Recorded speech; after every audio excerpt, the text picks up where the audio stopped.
হরে কৃষ্ণ, রাধে রাধে। নমস্কার বন্ধুরা, আয়ুষ্মিতা ধর্মকথা চ্যানেলে সবাইকে অনেক অনেক স্বাগত। তো বন্ধুরা, আমাদের জীবনে যখন ভালো সময় আসে তখন ভগবান শ্রীকৃষ্ণ কিছু আমাদেরকে ইঙ্গিত বা সংকেত দিয়ে থাকে।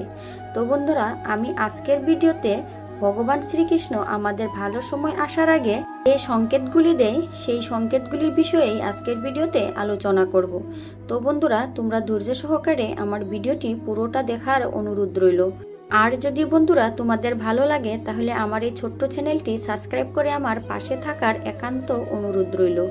তো বন্ধুরা, আমাদের ভালো সময় আসার আগে ভগবান শ্রীকৃষ্ণ কিছু ইঙ্গিত দিয়ে থাকে। তো এই ইঙ্গিতগুলি আমরা কিভাবে বুঝবো? তো বন্ধুরা, আমরা সবাই জানি সময় বড় কঠিন, মানুষের পরীক্ষা নেই। আজ যে রাজা, সময়ের নিয়মে সে কাল ফকিরও হয়ে যেতে পারে। শ্রীকৃষ্ণ তার শ্রীমদ্ ভাগবত গীতায় সময় নিয়ে কিছু পরামর্শ দিয়েছে।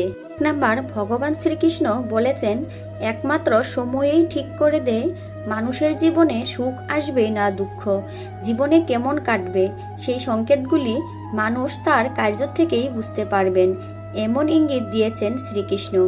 পশু পক্ষীদের থেকেও সেই ইঙ্গিতগুলি অনেক সময় পাওয়া যায়, কিন্তু অজ্ঞাত কারণে সেই সংকেতগুলো বোঝা হয়তো সম্ভব হয়নি।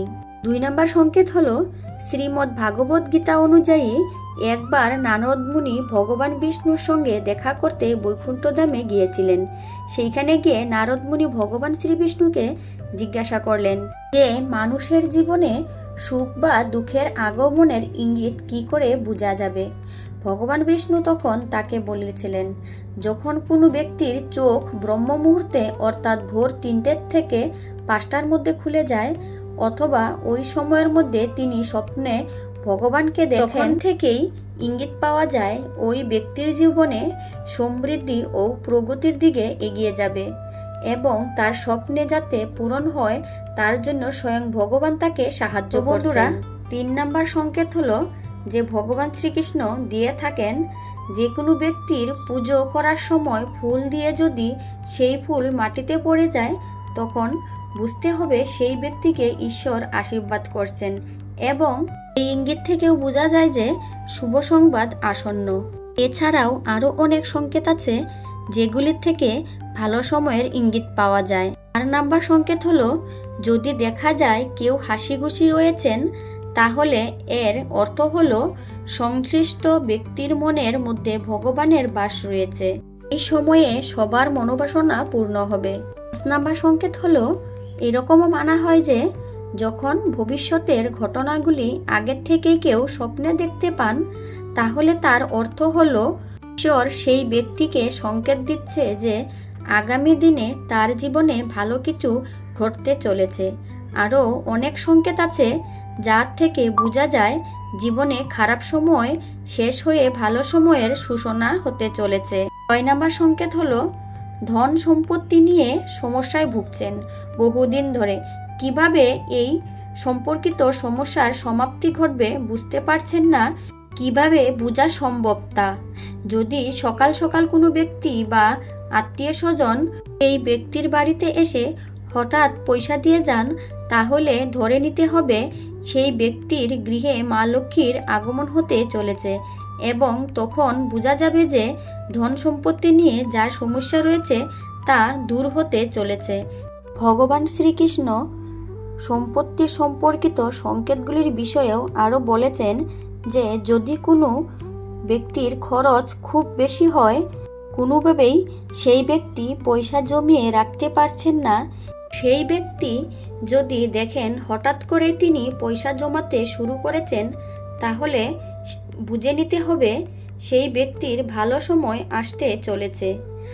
আর বন্ধুরা, 7 নম্বর সংকেতটি হলো অবশেষে যেটি বলা যায় তা হলো পশুপক্ষীদের থেকেও কিছু ইঙ্গিত পাওয়া যায় ভালো সময় আসার আগে কিছু সংকেত দিয়ে থাকে।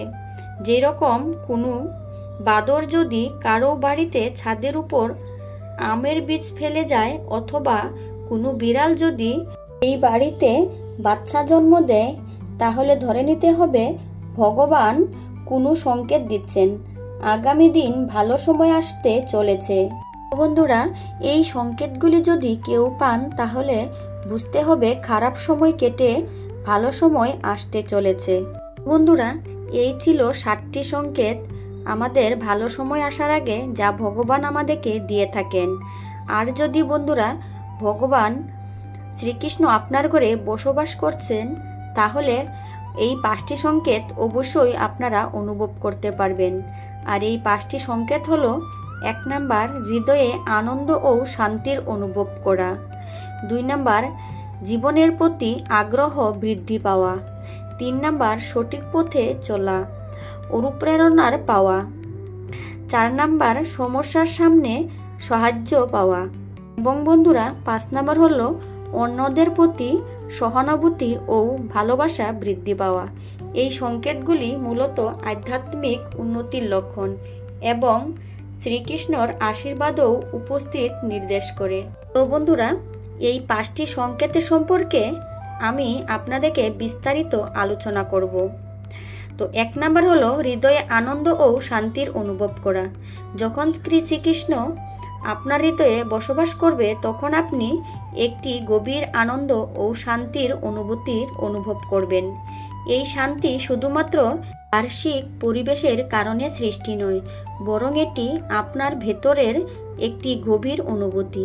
এটি আপনার মনকে শান্ত ও প্রফুল্ল রাখে এবং যে কোনো পরিস্থিতিতেই আপনাকে স্থির রাখতে সাহায্য করে।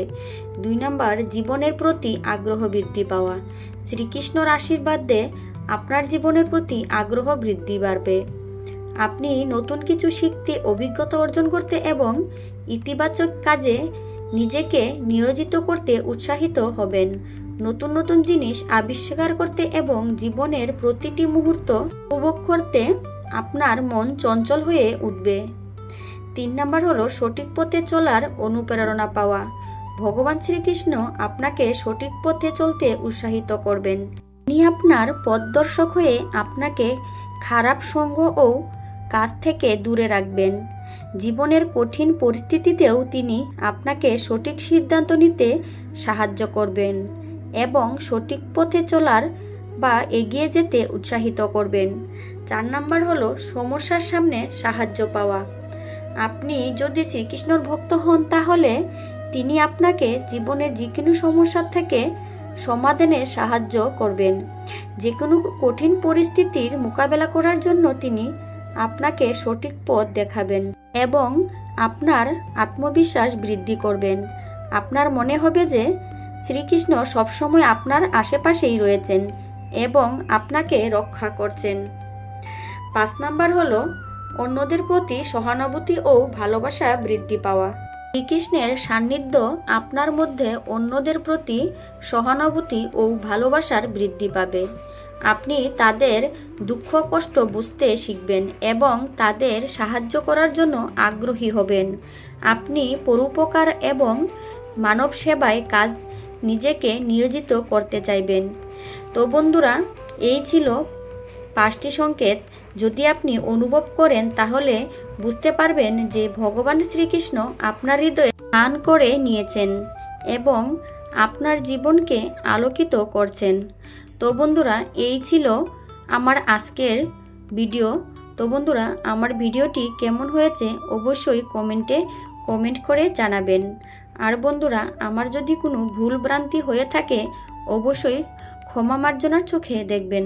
আর যদি বন্ধুরা আপনাদের ভালো লাগে তাহলে আমার চ্যানেলটি সাবস্ক্রাইব করে পাশে থাকবেন, আমাকে এমন ভিডিও বানাতে উৎসাহিত করবেন। তো বন্ধুরা, আজকের জন্য সবাইকে অসংখ্য ধন্যবাদ এতক্ষণ আমার পাশে থাকার জন্য। তো সবাই বলো রাধে রাধে।